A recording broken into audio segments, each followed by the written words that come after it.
Hello and welcome students, welcome to GRS technical. तो कैसे हो आप सब। आज के इस वीडियो में हम एनटीपीसी के टॉप क्वेश्चंस प्रिपरेशन करने वाले हैं। क्विक रिवीजन करेंगे जिसमें कि मैं आप लोगों को टॉप जीके पढ़ाने वाली हूं। तो प्लीज इस वीडियो को बिल्कुल लास्ट तक देखिएगा। वीडियो अच्छी लगती है तो इस वीडियो को लाइक करिएगा। हमारे चैनल पर नए हैं तो चैनल को सब्सक्राइब करके बेल आइकन बजा दीजिएगा। इस वीडियो को अपने फ्रेंड्स तक शेयर जरूर करिएगा। तो स्टूडेंट्स, इस वीडियो में हम टॉप एनटीपीसी क्वेश्चन रिवीजन करेंगे। ये जो क्वेश्चंस जो मैं आप लोगों को आज रिवीजन कराने वाली हूँ वो बिल्कुल 100% ओरिजिनल क्वेश्चन है जो कि एनटीपीसी में भी पूछे जा रहे हैं। तो चलिए इस वीडियो को हम स्टार्ट करते हैं। तो स्टूडेंट, आज का सबसे पहला क्वेश्चन है हमारा, विश्व हाथी दिवस कब मनाया जाता है। तो स्टूडेंट्स, आप यहाँ पे देख रहे होंगे विश्व हाथी दिवस कब मनाया जाता है, यानी कि वर्ल्ड एलिफेंट डे कब मनाया जाता है। तो 12 अगस्त को हर साल विश्व हाथी दिवस यानी कि वर्ल्ड एलिफेंट डे सेलिब्रेट किया जाता है। याद रखिएगा, विश्व हाथी दिवस कब मनाया जाता है, तो 12 अगस्त को विश्व हाथी दिवस मनाया जाता है। अगला प्रश्न है, ऑल इंडिया मुस्लिम लीग कब स्थापना हुआ। यहाँ पे हमसे क्या पूछा जा रहा है, स्थापना के बारे में। किसके स्थापना के बारे में, तो ऑल इंडिया मुस्लिम लीग कब स्थापना हुआ था, तो 1906 में हुआ था। याद रखिएगा, 1906 में ऑल इंडिया मुस्लिम लीग का स्थापना हुआ था। अगला प्रश्न है, 1924 आईएनसी सेशन कहाँ पे हुआ था, यानी कि कांग्रेस का जो सेक्शन था वो कहाँ पे शुरू हुआ था, 1924 में। तो 1924 में कांग्रेस का जो सेशन था वो बेनगांव में शुरू हुआ था। बेनगांव, याद रखिएगा, बेनगांव बहुत ही इंपॉर्टेंट जगह है। 1924 में आईएनसी का जो सेशन था वहां पे स्टार्ट हुआ था। उसके जो प्रेसिडेंट थे तो वो कौन थे, तो वो उसके जो प्रेसिडेंट थे वो अपने महात्मा गांधी जी थे। ठीक है, याद रखिएगा। अगला प्रश्न है, यूनेस्को का मुख्यालय कहाँ है। तो यूनेस्को बहुत ही इंपॉर्टेंट प्रश्न है, यूनेस्को का मुख्यालय कहाँ है। तो यूनेस्को का जो मुख्यालय है वो पेरिस में है। याद रखिएगा, पेरिस में यूनेस्को का मुख्यालय है। अब यूनेस्को में एक और क्वेश्चन यहाँ पे आपसे पूछ दिया जाएगा कि यूनेस्को का फुल फॉर्म क्या होता है। तो यूनेस्को का फुल फॉर्म होता है United Nation Educational Scientific and Cultural Organization. क्या होगा, United Nation Educational Scientific and Cultural Organization. Clear है। अगला प्रश्न देखेंगे। अगला प्रश्न है, आर्टिकल 112 किससे संभावित है। आर्टिकल 112 जो है वो बजट वित्तीय से रिलेटेड है। याद रखिएगा।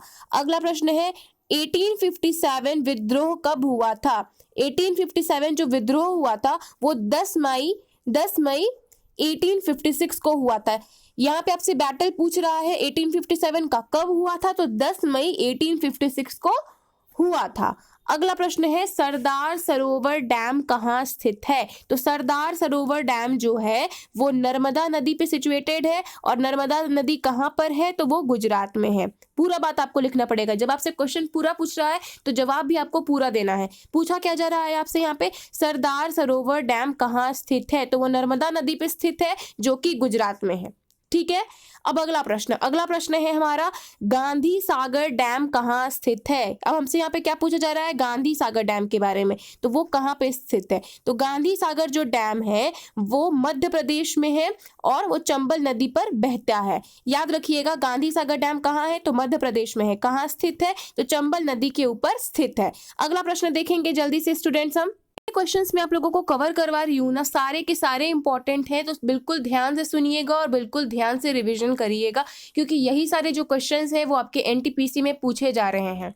ठीक है। अब अगला प्रश्न हम देखते हैं। तो अगला प्रश्न है, विटामिन B9 का वैज्ञानिक नाम क्या है। यहाँ पे हमसे पूछा जा रहा है विटामिन B9 के बारे में। क्या पूछा जा रहा है, तो विटामिन B9 का वैज्ञानिक नाम क्या है, यानी कि विटामिन B9 जो है उसका साइंटिफिक नेम क्या होता है। तो विटामिन B9 का जो साइंटिफिक नेम है यानी कि वैज्ञानिक नाम है वो फॉलिक एसिड होता है। याद रखिएगा, विटामिन B9 फॉलिक एसिड होता है। ठीक है, विटामिन B9 क्या होता है, फॉलिक एसिड होता है। साइंस से रिलेटेड है। अगला क्वेश्चन है, पीएच ऑफ मिल्क यानी कि दूध का जो पीएच लेवल होता है वो कितना होता है। तो दूध का जो पीएच होता है वो 6.5 होता है। याद रखिएगा, पीएच ऑफ मिल्क कितना होता है, तो 6.5 होता है। तो स्टूडेंट्स एक और क्वेश्चन जो कि इंपॉर्टेंट है, नींबू का रस जो होता है उसका पीएच कितना होता है। ये जो क्वेश्चन है वो मैंने आपको पिछली वीडियो में क्वेश्चन नंबर 20 में आपसे पूछा था। तो नींबू का जो रस होता है उसका पीएच मान जो होता है, पीएच वैल्यू जो होता है वो उसका होता है 2.4, याद रखिएगा। लेमन का जो जूस होता है उसका पीएच होता है 2.4 और पीएच ऑफ मिल्क कितना होता है, तो 6.5 होता है। तो अगर आपने अभी तक पिछली वीडियो नहीं देखी है तो पिछली वीडियो देख लीजिएगा, बहुत ही इंपॉर्टेंट। अभी आप लोगों को मैं क्वेश्चन एनटीपीसी का कवर करवा रही हूँ। अगला प्रश्न है, नेशनल टेक्नोलॉजी डे कब मनाया जाता है। नेशनल टेक्नोलॉजी डे के बारे में हमसे यहाँ पे पूछा जा रहा है। तो नेशनल टेक्नोलॉजी डे कब मनाया जाता है, तो प्रति वर्ष 11 मई को नेशनल टेक्नोलॉजी डे मनाया जाता है। नेशनल टेक्नोलॉजी डे हम कब मनाते हैं, तो 11 मई को मनाते हैं। 2020 का थीम क्या था नेशनल टेक्नोलॉजी डे का, जो 11 मई को मनाते हैं। तो इस साल का थीम था rebooting the economy through science technology and research translation, title restart. Important है, थीम याद रखिएगा 2020 का, rebooting the economy through science technology and research translation, title restart. तो ये सारे जो क्वेश्चन जो मैंने आप लोगों को आज कवर करवाए हैं, सारे के सारे बहुत ही इंपॉर्टेंट है।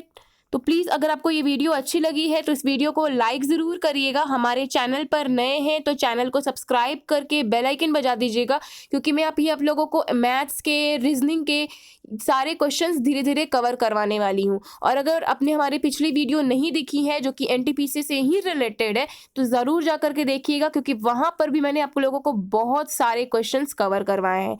So thank you so much students for watching this video. जय हिंद, वंदे मातरम।